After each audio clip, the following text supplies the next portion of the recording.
হরে কৃষ্ণ। তো আজকে আমি ভিডিওটা শুরু করছি কলেজ নিয়ে। তো তোমরা বারবার করে আমাকে বলতেই পারো যে আমি কেন কলেজের ভিডিওটি বারবার করে ছাড়ি, কারণ আমার কাছে ভাই কোনো কন্টেন্ট নেই যেটাকে আমি ছাড়বো।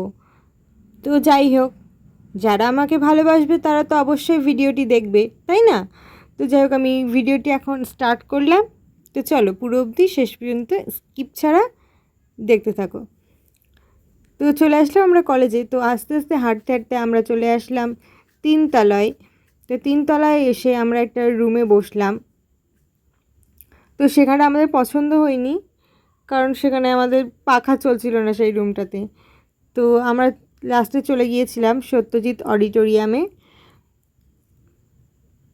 তো অডিটোরিয়ামে আসার একটাই কারণ এখানটায় চলছিল একটা গুরুত্বপূর্ণ মিটিং, যেখানটাতে আমাদের কলেজের প্রিন্সিপাল ছিল একজন কলকাতার নামী উকিল ছিলেন।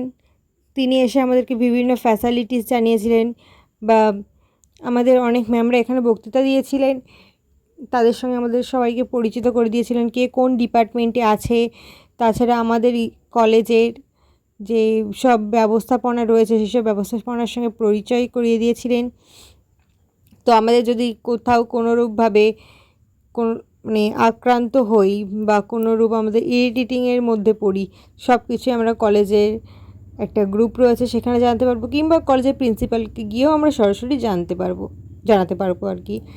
তারপরে দেখো, মিটিং শেষ হয়ে যাওয়ার পরে সবাই তো বেরিয়ে যাচ্ছিলো হুড়মুড়িয়ে।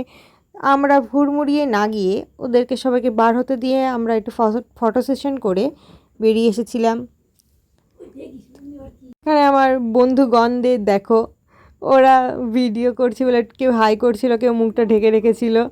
আর রাখি তো সবসময় ওরকমই করে, বলে যে আমাকে ভিডিওতে নে, আর অবশেষে গিয়ে ও মুখটা ঢাকে। তো যাই হোক, কিছুক্ষণ বসে থাকার পরে আমরা কলেজের থেকে বাড়ির পথে রওনা দিচ্ছিলাম। তো দেখো, একটা ঘটনা ঘটেছিল আমাদের সঙ্গে। তো এই ছেলেদেরগুলোকে দেখে রাখো, এরা টিটকারি করছিল আমাদের দেখে, যা মানে আমি ভিডিও করছি ওরা দেখেছে। তারপরে বলছে হ্যালো গাইস, বাই গাইস, ইউটিউবে ছাড়বে, হ্যাঁ তেন। বলার কি কোনো দরকার আছে? জানিস যেগুলো তুই জেনেই থাক, তোর চেঁচানোর কোনো দরকার আছে? সে যাই হোক, আমরা এসে অটোতে বসেছিলাম। অটোওয়ালাকে বলে আমরা আবার আইসক্রিমের দোকানে চলে এসেছিলাম আইসক্রিম খাবো বলে। রাখির অবস্থা দেখো, আইসক্রিমটা নিয়ে কেমন করছে। তো আমরা ওই পথ দিয়ে যাইনি, বাড়ি ফেরায় সময় অন্য একটা পথ দিয়ে এসেছিলাম, যেখানটাতে একটা পার্কও পড়ে খুব সুন্দর। আর ওই রাস্তায় তোমরা জানো একটা মানে যেরকম কেদারনাথের মন্দির আছে না, সেই কাটিনে একটা মন্দিরও হয়েছে। তো যাই হোক, আমরা এই জ্যামের ভয়তেই ভিতরের রাস্তাটা ঘুরে আসলাম। তারপরেও দেখো জ্যাম আর জ্যাম, জ্যাম ছাড়তেই চায় না। তারপর অনেকটা দূরে আসার পরে দেখো একটু জ্যামটা ক্লিয়ার হয়েছে। তো তোমাদের কলেজে যাওয়ার সময় কি এরকমটাই হয়? সেরকমকে বলো। তারপরে আস্তে আস্তে আমরা ক্যাম্পাসে মানে হচ্ছে কম্পিউটার ক্যাম্পাসে চলে এসলাম। আসার পরে ওখানটাতে এন্ট্রি করিয়ে আমরা বাড়ির পথে রওনা দিলাম। ভাই, একটা সাইকেলে দুজনে করে গিয়েছি, দুজনে করেই এসছি।